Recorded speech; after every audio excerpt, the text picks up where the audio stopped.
Esta chamada está sendo gravada. Olá, tudo bem com vocês? E aí, turma, já estamos bem adiantados, hein?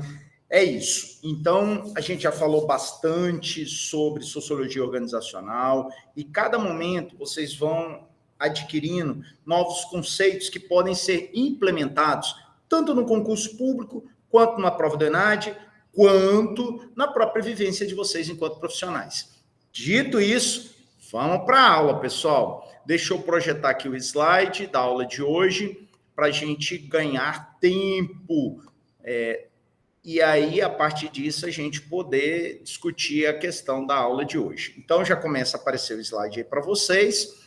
A nossa aula de hoje será profissionalização e burocracia. Professor, eu não gosto de burocracia. Burocracia é muito ruim, ela só traz prejuízo. Vamos falar sobre ela, vamos entender o conceito de burocracia, é um conceito weberiano e quais as suas características. Então, tá aí o professor Sérgio Roberto. Vamos lá. Gente, aí é o texto que tá para vocês, que é do Ciro Campos, né, e do Pedro Lucas, e vai falar justamente desse desenvolvimento das capacidades dentro do processo burocrático. Bom, primeiro a gente tem que entender, e a gente já falou na aula passada, um pouco, inclusive, sobre o terceiro setor, que existe uma transitoriedade, um lapso temporal entre 1964 e 1985.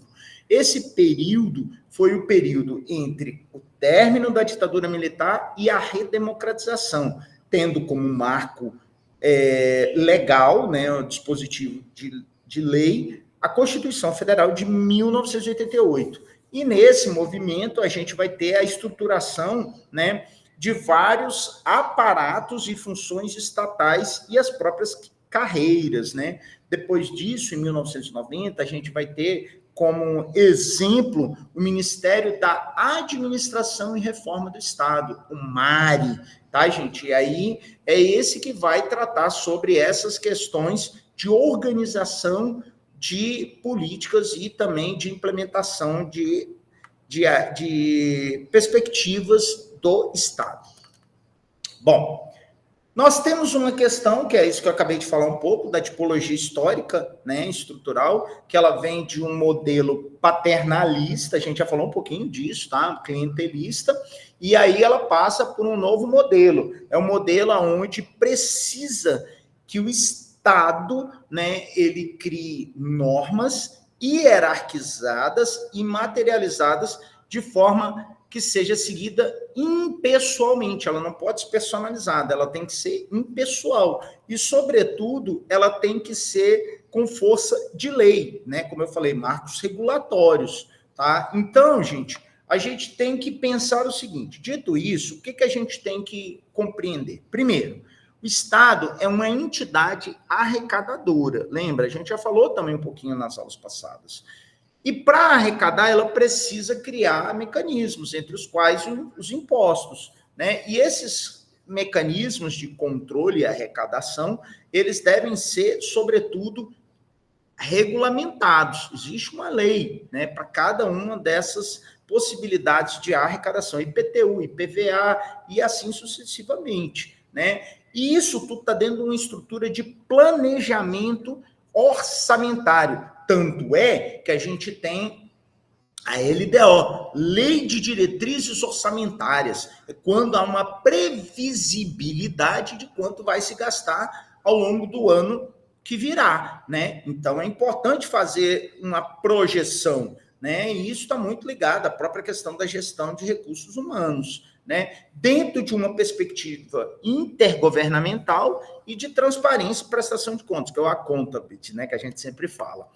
E aí, gente, a gente tem que retroceder um pouco e entender o seguinte: existe um Estado absolutista, né? O que é o Estado absolutista? Onde há uma centralização do governo nas mãos de uma pessoa, né? E o Estado liberal é o laissez-faire, laissez-passer, deixe fazer, deixe passar, onde o Estado é menos interventor, né? Isso são perspectivas de Estado, tá? Se a gente pegar o Estado absolutista, é um Estado centralizador, concentrado, etc. O Estado liberal, ele é menos ele é menos incisivo nas perspectivas. Ele diz que o próprio mercado vai regular as relações sociais.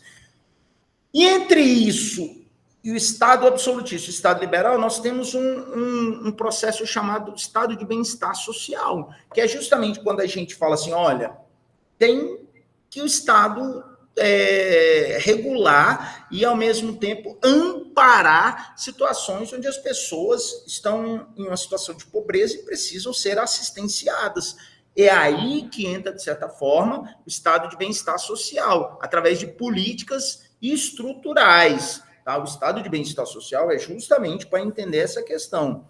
E aí, além desse tipo de Estado, né? E aí nós estamos falando em várias perspectivas. Estamos falando no Estado absolutista, Estado liberal, no Estado de bem-estar social. A gente tem um novo modelo, que é o Estado neodesenvolvimentista, né? Que aí a perspectiva é a governança em rede, ou seja, nós vamos trabalhar com uma perspectiva de que o Estado nem seja centralizador, nem seja omisso, nem seja só um Estado provedor, mas um Estado que ele atenda às demandas de acordo com os entes federados. Por isso que a governança é em rede, tá? Ele vai atender ao mesmo tempo. Por isso que a gente tem aquele chamado pacto federativo.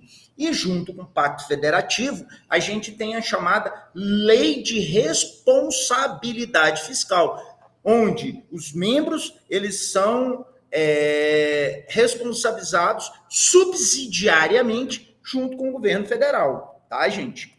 Bom, aqui tem uma pesquisa que está lá no artigo de vocês, etc., que ele traz um pouquinho da questão do bem-estar e da infraestrutura, também isso aqui traz muito do que está lá no texto.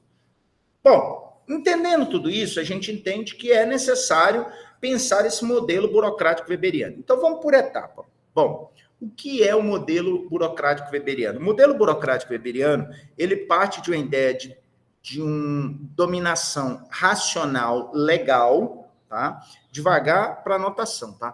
Ele trabalha numa perspectiva de dominação racional legal, onde ele é ancorado em hierarquia, normas procedimentais e, ao mesmo tempo, num processo de impessoalidade do Estado, tá? Então, é esse. Agora, ele é feito por etapas, são etapas que são seguidas cronologicamente, não há como pular essas etapas. Por isso que se diz que o Estado burocrático é um Estado engessado, Estado lento, Estado obsoleto, porque ele vem sendo implementado a partir de modelos sequenciados, de etapas. E aí, gente, a gente tem que pensar o seguinte, olha, se por um lado nós temos um modelo weberiano, tá, burocrático, a gente precisa pensar uma nova perspectiva para esses processos público-privados,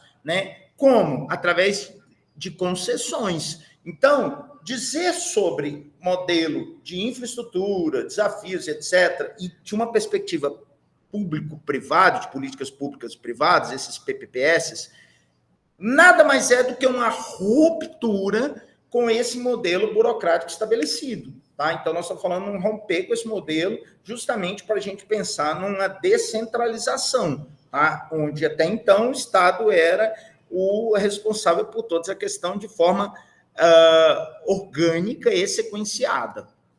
Bom, se a gente pensar um pouco, e aí, voltando um pouco, lembra que eu falei do Estado absolutista, Estado liberal e do Estado de bem-estar social. Se a gente for pensar em exemplos e funções da questão do Estado de bem-estar social, a gente teria a própria questão do SUS, a Previdência Social, a questão da educação, a descentralização, mas numa perspectiva de assistência, tá? Então, aqui são alguns elementos que o texto traz justamente para vocês entenderem as características desse estado de bem-estar dentro de um processo federalizado, tá? E aí a gente tem a perspectiva de uma governança reguladora. Como é que a gente pensa isso? A gente pensa o seguinte, olha, é importante que tenha todos esses elementos, e aí eu vou dar uma pausa aqui, para um pouquinho, para a gente organizar as ideias. Esperem um pouquinho. Olha só, gente, o que nós estamos falando? Nós estamos falando sobre uma perspectiva de burocracia e governança. eu comecei falando nas características, comecei falando de um marco regulatório, falei da questão que vai de 64 a 85, falei da questão da Constituição de 1988, falei que durante esse período nós tínhamos anteriormente um Estado paternalista, certo? E aí passamos para um Estado burocrático, onde ele está alicerçado em hierarquia, normas, né, princípios de impessoalidade, mas, ao mesmo tempo, sequenciado por etapas rígidas. E aí existe uma perspectiva de um estado de bem-estar social, mas também um estado de governança neodesenvolvimentista. É por isso que a gente está trazendo essas ideias de governança e regulação, dentro de uma perspectiva de mudança, de ruptura. Lembra que aí você agora vai ter questões de agências, carreiras, e, obviamente, a gente pensando sobre um viés de uma coordenação intersetorial, tá? E aí, aqui, de novo, isso aqui está muito ligado ao texto, esse gráfico, tá? O predomínio, que há um predomínio demográfico dentro da perspectiva do Estado, da empregabilidade masculina. Ainda é hegemônico a presença, não há paridade de mulheres no serviço público, tá? Mas no que se tange das que existem, o predomínio há um bem-estar social mais para a participação feminina. Nesse processo de mudança e neodesenvolvimento, o que acontece? Há um vislumbre de mais jovens dentro dessa perspectiva de Estado e de funcionalismo, principalmente jovens com um alto processo de escolarização, tá? Então, é grande isso. E aí, de novo, tanto é que eu acabei de falar do processo de escolarização. Há um processo de predomínio da pós-graduação, né, e principalmente emergentes dentro dessa infraestrutura, né, a pós-graduação em nível de mestrado, doutorado. Há também um processo onde é o menor tempo de trabalho. Por que esse tempo é pequeno de trabalho, gente?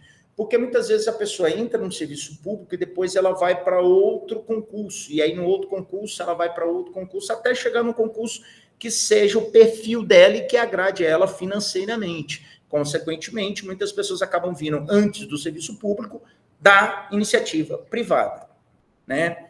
Bom, dito isso, como é que a gente pensa todos esses aspectos dentro de um campo de gestor, num campo de administração pública? Bom, é pensar, sobretudo, com autonomia gerencial, né?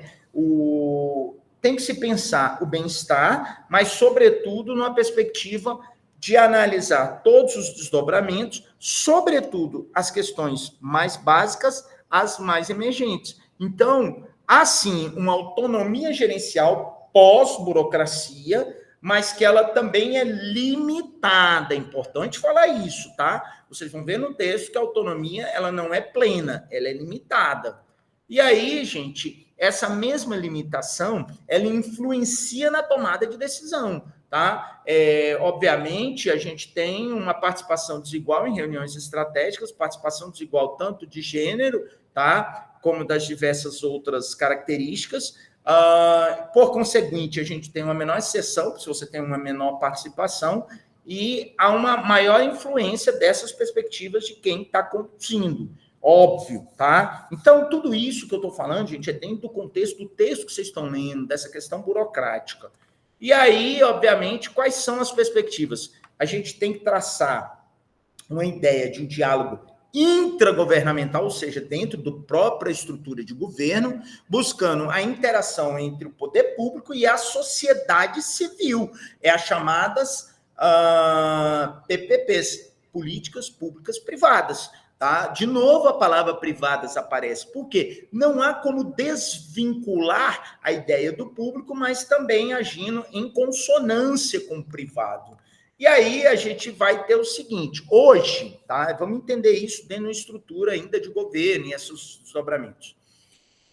Existe a nomeação de cargos. Ela pressupõe, veja o que eu estou dizendo, pressupõe alguns critérios, entre eles a própria questão da confiança, por isso se chama cargo de confiança, daquele que está na titulação de superioridade, uma competência técnica daquele que vai ocupar o cargo é isso que eu estou dizendo para vocês. Pressupõe. Ah, professor, mas alguém ocupa o cargo lá, não sabe nem fazer um O com um copo. Mas deveria ter esses requisitos preenchidos para ocupar aquela vaga. Competência técnica, experiência, tá? Não deve-se haver uma alta afinidade partidária, ser indicado por cá. Professor, mas é o que mais acontece. Vejam, o que eu estou falando no ideal e estou falando no real. O ideal que para que se ocorra uma otimização, uma eficiência e, sobretudo, uma nomeação criteriosa deveria se atender a esses requisitos, tá? E aqui, ainda no texto de vocês, ele fala sobre essa questão dos perfis distintos que atendem todas essas questões, mais a necessidade de equilibrar a própria renovação e qualificação. Bom, o que a gente tira desses textos, né? Lembrando que a gente já falou muito, gente, tá? Não fiquem preocupados, a gente já falou muito sobre burocracia em outros textos. Na verdade, esse vem reforçar essa perspectiva dentro de um viés de bem-estar social e neodesenvolvimento, tá? Ah, professor, eu queria que aprofundasse mais. A gente já falou bastante sobre burocracia, sobre as características da burocracia, falamos tudo isso. Aqui é muito mais um reforçamento. E aí a gente tem como fechamento a ideia dos avanços desiguais, que refletem as próprias prioridades dessas políticas, né? Não é igual, é necessário que a coordenação ela fomente a ideia de novos talentos, né? E, sobretudo, buscando que a gente passe a pesquisar o quanto isso impacta na qualidade do serviço público. Já fica para vocês, gente, uma provocação. Está sendo discutida a nova reforma administrativa, que vai impactar os servidores que irão ocupar os cargos nos próximos anos. Quais são as características dessa nova reforma administrativa? A quem ela vai impactar? Ela vai suprimir a estabilidade? Ela tem perspectivas salariais? Então, é importante que vocês entendam todos esses desdobramentos para que, quando ela estiver em discussão, vocês possam debater com qualidade. Tá, gente?